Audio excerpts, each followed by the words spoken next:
Imagine कीजिए कि आपके पास एक ऐसा अंतरिक्ष यान है जो लाइट की स्पीड से भी तेज गति से ट्रेवल करता है, या फिर यूं सोच लें कि उसमें ऐसी पावर है जो कुछ ही पलों में एक गैलेक्सी से दूसरे गैलेक्सी आपको पहुंचा सकता है।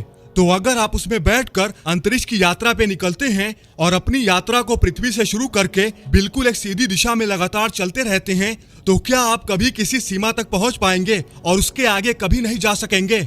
ये कॉस्मोलॉजी में सबसे पेचीदा सवालों में से एक है कि क्या हमारे ब्रह्मांड की कोई फिजिकल बाउंड्री है? अगर है तो कहाँ है, और अगर नहीं है तो क्यों नहीं है? आज की इस वीडियो में हम इसी सवाल के जवाब को जानने की कोशिश करेंगे। तो चलिए शुरू करते हैं। तो दोस्तों, ब्रह्मांड कितना बड़ा है, और अगर ब्रह्मांड का कोई किनारा है तो उसके परे क्या है, ये सब कल्पना करना बहुत ही मुश्किल है। और अगर कोई किनारा नहीं है तो फिर एक अनंत ब्रह्मांड को समझना भी उतना ही मुश्किल है। लेकिन ऐसा कुछ तो होगा ही जिसमें हमारा अंतरिक्ष फैल रहा है कि नहीं? तो आइए एक रिलेटेड लेकिन समझने में आसान कॉन्सेप्ट से शुरू करें। तो दोस्तों, हमारे ब्रह्मांड में जाहिर तौर पर एक किनारा तो है जिसे कॉस्मोलॉजिकल होराइजन कहा जाता है। बिग बैंग के ठीक बाद एमिटेड लाइट अंतरिक्ष में 13.8 बिलियन सालों से ट्रेवल कर रही हैं। इसका मतलब है कि हम ब्रह्मांड को केवल 13.8 बिलियन सालों की लाइट ट्रेवल टाइम के करस्पॉन्डिंग करेंट डिस्टेंस तक ही देख सकते हैं। अंतरिक्ष के विस्तार की वजह से हमारा ब्रह्मांड 93 बिलियन लाइट ईयर्स तक फैल गया है। यही वो सीमा है जहां तक हम देख सकते हैं। इस सीमा से परे कुछ भी हमारे लिए अनऑब्जर्वेबल है, क्योंकि ब्रह्मांड के जन्म के बाद से इतना समय नहीं बीता है कि इन सुदूर क्षेत्रों से प्रकाश हमारी दूरबीनों तक पहुंच सके। आइए इसे एक एग्जाम्पल से समझते हैं। जैसे कि समंदर में कोई नाविक है, वो अपने चारों तरफ नजर घुमाता है तो उसे एक किनारा दिखता है, लेकिन वो वास्तविक किनारा नहीं होता। बस उसके आगे का नाविक कुछ देख नहीं सकता। लेकिन जैसे जैसे वो आगे की ओर बढ़ता जाता है, समंदर उसे और भी फैला हुआ नजर आता है। ठीक वैसे ही अंतरिक्ष भी हमारे ऑब्जर्वेबल यूनिवर्स से परे फैला हुआ है। ऐसी कोई वजह नहीं है कि इतनी ज्यादा दूरियों पर आकाश गंगाएं न हों, बस वे हमारे लिए अदृश्य हैं। चाहे हमारी दूरबीनें कितनी भी शक्तिशाली क्यों न हों, हम तब तक उन्हें देख नहीं सकते जब तक कि वहां से प्रकाश हमारी तक नहीं पहुंचता। लेकिन ये जानना कि ब्रह्मांड 93 बिलियन लाइट ईयर से भी आगे तक फैला है, हमें अभी भी ये नहीं बताता कि ये फाइनाइट है या इनफाइनाइट। लेकिन एक बात तो पक्की है कि ब्रह्मांड का कोई किनारा नहीं है, ब्रह्मांड की कोई फिजिकल बाउंड्री नहीं है, ब्रह्मांड के किनारों के इर्द गिर्द कोई दीवार नहीं है, न ही ब्रह्मांड कोई बुलबुला है जो पहले से मौजूद वॉल्यूम में फैल रहा है। दरअसल ब्रह्मांड हर जगह मौजूद है और लगभग हर जगह एक जैसा ही है। विस्तार का मतलब ये नहीं है ज्यादा ब्रह्मांड बनाया जा रहा है, जी नहीं, बल्कि ये है कि चीजों और दूसरी चीजों के बीच की दूरी ऑन एवरेज इंक्रीज कर रही है। मतलब ऐसा है कि ये एक गैलेक्सी है और ये दूसरी गैलेक्सी है, ये दोनों एक दूसरे से दूर जा रही हैं। अब ये दोनों खुद दूर नहीं जा रही, बल्कि इन दोनों के बीच का जो स्पेस है वो फैलता जा रहा है, और इसकी एकमात्र वजह बताया जाता है डार्क एनर्जी को। अब आप लोगों में से कुछ लोग ये सोच रहे होंगे, जब गैलेक्सीज एक दूसरे से दूर जा रही हैं, तो फिर कुछ गैलेक्सीज आपस में टकराती कैसे हैं, और हमारी अपनी गैलेक्सी एंड्रोमेडा से क्यों टकराने जा रही है?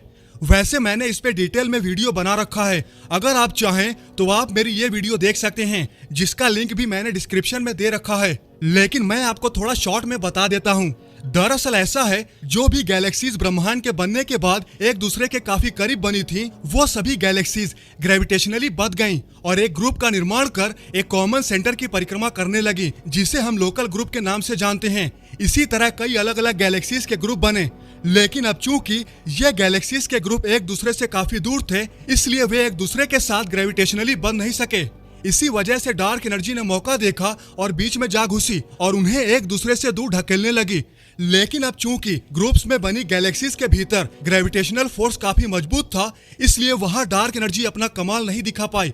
इसलिए वो गैलेक्सीज एक दूसरे से दूर नहीं गईं, बल्कि एक दूसरे के करीब धीरे धीरे आने लगी। और इसी वजह से ब्रह्मांड के विस्तार के बावजूद भी हम गैलेक्सीज के बीच कोलिजन देखते हैं। तो अब यहाँ पर थोड़ी देर पहले मैंने ऑन एवरेज इसलिए कहा क्योंकि कुछ चीजें अपवाद हैं, ऐसी चीजें जो एक दूसरे से दूर होना बंद हो गई हैं। हमारी मिल्की वे गैलेक्सी का विस्तार नहीं हो रहा, हमारा सौर मंडल विस्तार नहीं कर रहा, आपके सिर और पैर के अंगूठे के बीच की दूरी भी नहीं बढ़ रही। अगर आप पूरी तरह से वयस्क हो चुके हैं तो अब आइए इस मामले पर आते हैं, ऑब्जर्वेबल यूनिवर्स और इसकी इफेक्टिव बाउंड्री के बारे में। दोस्तों, ऑब्जर्वेबल यूनिवर्स की सीमा ब्रह्मांड की एज से निर्धारित होती है। आप ब्रह्मांड के उन हिस्सों का निरीक्षण नहीं कर सकते जो ब्रह्मांड की सीमित आयु की वजह से प्रकाश के लिए बहुत दूर हैं। यहाँ पर ध्यान दें कि मैंने आप कहा है ऐसा इसलिए है क्योंकि आपका ऑब्जर्वेबल यूनिवर्स मेरे ऑब्जर्वेबल यूनिवर्स जैसा नहीं है। हालांकि मानता हूँ अंतर बहुत छोटा नहीं है, क्योंकि हम एक दूसरे से बहुत दूर नहीं हैं, हम एक ही ग्रह पर रहते हैं। लेकिन आपका ऑब्जर्वेबल यूनिवर्स निश्चित रूप से किसी दूर की आकाशगंगा में रहने वाले किसी जीव के ऑब्जर्वेबल यूनिवर्स से बहुत अलग होगा। खास तौर पर ब्रह्मांड में बहुत दूर के प्लेसेस ऐसे हैं जहां ऐसे जीव हो सकते हैं जिनके लिए ऑब्जर्वेबल यूनिवर्स की सीमा यानी हम ही हैं, या यूं कहें कि अस्तित्व के बहुत ही प्रारंभिक चरण में मैटर के ढेर जो अंततः लगभग 14 अरब साल बाद हम बन गए। अगर मान लो आप GNZ11 गैलेक्सी में पैदा हुए होते, जो कि अभी तक की खोजी गई हमारे लिए सबसे दूर की गैलेक्सी है, अगर आप उसमें रहते तो शायद आपके लिए ऑब्जर्वेबल यूनिवर्स कुछ और ही होता। लेकिन वहां से भी अगर आप यूनिवर्स की फिजिकल बाउंड्रीज को तलाशते तो शायद आपको कोई बाउंड्री नहीं मिलती, क्योंकि ब्रह्मांड कितना विशाल है हमें इसका कोई भी अंदाजा नहीं है। ऊपर से ये लाइट की स्पीड से भी तेज गति से फैल रहा है, और चूंकि हम किसी भी दूर की चीजों को तभी देख पाते हैं जब उनके द्वारा छोड़ी गई लाइट हमारे तक पहुंचती हैं। तो इस हिसाब से अगर देखें तो कई ऑब्जेक्ट ऐसे हैं जिनकी लाइट अभी तक हमारे पास नहीं पहुंची हैं, यानी वो हमारे ऑब्जर्वेबल यूनिवर्स से बाहर हैं। इसलिए हम ब्रह्मांड की बाउंड्री को कभी नहीं देख सकते। लेकिन इसका मतलब ये नहीं है कि ब्रह्मांड की कोई बाउंड्री ही नहीं है। बाउंड्री तो होनी ही चाहिए। हाँ, वो अलग बात है कि ब्रह्मांड के एक्सपेंशन की वजह से वो बाउंड्री हमसे लगातार दूर जा रही हैं। अब जैसा कि हमने ये भी कई बार सुना है कि दो ब्रह्मांड भी आपस में टकराते हैं, तो अब यहाँ पर आप खुद ही सोचें, बिना किसी बाउंड्री के दो ब्रह्मांड कैसे टकरा सकते हैं? अब ये तो तभी संभव है जब वो ब्रह्मांड विस्तार करते करते एक दूसरे के काफी करीब आ जाएं और फिर आपस में ही टकरा जाएं।